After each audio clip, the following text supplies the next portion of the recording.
Hi guys, Billy back, and this time you knew I was going to review this. This is the ZD Toys 1/5 scale Iron Man Mark III figure. And I've been really looking forward to this one because I collect the 1/10 scale, and obviously now they're making a 1/5 scale series. That's, wait, what is that? That is, wait, hang on, let me do the maths on this. I think it's like 1/10 scale, and then it's 1/5 scale. That's 12, carry the 1, 5, 6, 4, 7, 8, 9, 10, 24. I think it's something like double the size, but I can't be certain on that. Nobody can. So don't try and do the maths yourself. You will hurt your own brain. But judging from the size of this thing, you can say it is a big figure because I can't even stand it up on my shelf properly. Like, it's way too tall for it. So what we're going to do is we're going to try and take a look at the packaging as best we can, and then we're going to get the guy out, and hopefully with him out of the box he will fit on the shelves. So let's give it a go. Cool, it's very heavy. Packaging wise, you can see it's got the Infinity Saga logo, Iron Man with that spot gloss. It feels very much in line with the 1/10 scale. Very thick card, very nicely presented. Great looking artwork just on the bottom here of the figure, the Mark III. Got Mark III in a sort of like a holographic print there. Again, we've got the Disney logo because these are official. It's just that they're not meant to be sold in the West. They're only available in China, so you have to get it imported. And now we've got the Mark III Iron Man logo with an arc reactor on the side. And then again, we have the Mark III logo plus a picture of the figure there. And on the back, we've got a picture of the figure again, some more artwork. Mark III Iron Man logo and all the lovely Chinese blurb that you would expect, plus the ZD Toys logos. Now, I've seen people try and sell these called ZT Toys. I think the website ShowZ that imports figures, they sell them as ZT Toys, but they're actually named ZD Toys. And it's held together with magnets on the side. We can pop this open. That's simply the figure inside. Okay, let's get this guy out and have a look at exactly what he's like. Whew, that box was heavy, but never mind, we've got him out anyway. And I have to say, I quite like the look of this figure. It's not as heavy as I thought it would be. It's got like a sort of hollow plastic in it, which is actually a nice quality plastic. You don't want it to be like solid block of plastic or anything like that. It would be very difficult to make this guy, so I'm not sure. I think they just blew up the 1/10 scale and added a couple of extra features to it. But why break the mold when it's already good enough, you know what I'm saying? But one of the things I have noticed is there is sort of like dipping in the thighs here. I don't know if that's a design feature, but there's like 3 dots, 1, 2, 3 here. And you can see that they sort of hit in the armour a little bit on both thighs. It looks like it's a flaw from the plastic, but yeah, that's interesting. But other than that, proportions wise, this guy looks really, really nice. I mean, the upper armour and the torso and everything, I know it's been said before, but this definitely looks like a man in an iron suit rather than something shrunk down. And he comes with a few accessories. Now, he comes with 4 extra hands. He comes with these relaxed open hands, and we can see they're really, really nicely painted. They've got like a nice arc reactor piece in here.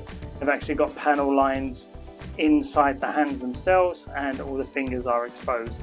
And you can see all the finger joints are all painted as well. And he also comes with repulsor hands so that he can hold his hands up and it looks like he's blasting out from his palms, which is really, really good. I like that. And then of course he's got the 2 fisted hands in case he just wants to knuckle up. But he also comes with 2 forearm pieces that are rockets, and you can do this very easily by taking these off. They're all on magnets, and you can take one of these and just pop it on. And it just fits really quickly and really fast. That's really good, I like that. And of course he also comes with a USB cable, because on the back you can see that they have articulated the flaps, so you can lift these up. And these 2 top ones, which weren't available on the 1/10 scale, are available on the 1/5 scale.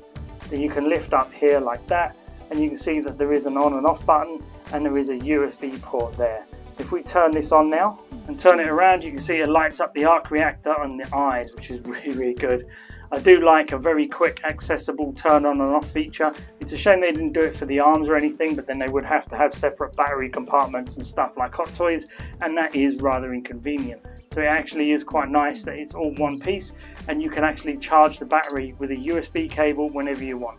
And looking at the details on the flap, you can see they've painted the insides here, and these pieces are also articulated so you can fold these in. But yeah, who doesn't like an extra flap or 2, you know what I'm saying? And checking out the paint application, you can see that lovely cherry red really pops on this guy. I was worried that when they were doing like a 1/5 scale that they would have problems with sort of like imperfections and stuff with the paint application. They have done a bang up job. I mean, if they're planning to do 1/5 scale all the way through the Marks 1 to 7, then this is a pretty good start. But again, you got to remember, these are not 1/6 scale. In fact, let's get the Mark III out here just to have a look and compare next to him. And yeah, as you can see, completely different scales. The red on this guy is actually, it's slightly better. I know it sounds weird to say, seeing as it is a hot toy and they're more expensive, but obviously the actual paint application is far more even on this guy. Although I do actually prefer the red on this. It makes it a little bit darker and a little bit more like that dark cherry red you saw in the movie, as opposed to the slightly lighter paint app they gave this guy for some unknown reason. Again, details wise, you can see that this guy has a few more details in him, especially with the silver bit around the arc reactor. This one doesn't have it, but again, this piece here looks pretty good, but I actually quite like the details up here. It seems to work a little bit better on this guy. And coming down into the thighs, you've got tiny little details, like the slots here are a little bit smaller and these are a little bit bigger. And of course, this guy's got the shoulder pieces up here. This guy does not have them. And the back of the legs do not lift up, whereas on the back of the Mark III Hot Toys they do. But just for fun, let's put him next to the Mark VII, which is a much bigger figure anyway. And they are closer in size, but yeah, overall with the bigger helmet and shoulder arm, just overall this is a larger scale than this. So if you were thinking about sneaking this guy into your 1/6 scale collection, it's not going to work at all. Let's see if his articulation is better or just the same as the 1/10 scale. He looks up quite high. He can look down a little bit more, and he can turn left and right a little bit more. I do think that they should actually put some sort of neck articulation in the bottom here, but it is what it is. Coming down into the shoulders, there is a pop-out joint so you can get these arms all the way round. The shoulder pads are on articulated hinges here, so you can actually pull them out, get them all the way up here like so, and then put them back down. So he can actually get his arms up into almost a T-pose. He does have bicep swivel. He has a 90-degree bend in the arm, but no more than that, which is a bit of a shame. But then he also has the hands on ball joints, and they can move up and down a little bit and spin all the way around. Torso wise, he's got a joint just under the rib cage. We can pull that up there, and he can get about that much bend forward, that much bend back, and a little bit of twisting in the torso, but not a lot. There is no lower waist joint, so we move down into the hips. And you can pull these legs all the way down. These flaps here do not move out of the way, so you can get the leg up about that high. There is a thigh swivel. There is a double bend in the knee, and you can see they've painted in the details in the knee piece here, which is really nice. And then the foot are on ball pegs and they can move up and down, left and right a little bit, and there is toe articulation. Overall, this is exactly the figure I was expecting when ZD Toys, they were releasing a 1/5 scale Iron Man figure. I just assumed that they were going to blow up the 1/10 scale and make it sort of like a bigger, more commanding presence on the shelf, and they have done exactly what they set out to do. And for roughly around £75 shipped, it's still a really good price. And I absolutely love the LED feature that they've put into this guy, because it's nice and easy. You can just press one button and the eyes and the chest light up perfectly. You can just go straight around the back, press one button, boom, you get the Iron Man effect immediately. And I have to say, I really like the gold paint app they've put on here. I like these forearm accessories that they've included. They could have included a couple more, maybe the shoulder pieces up here would have been really nice as well, but that's just in a perfect world where we can ask for whatever we want and we get it. Overall, this figure is very impressive for the price point, and I have to say I really like the paint applications. They did a fantastic job.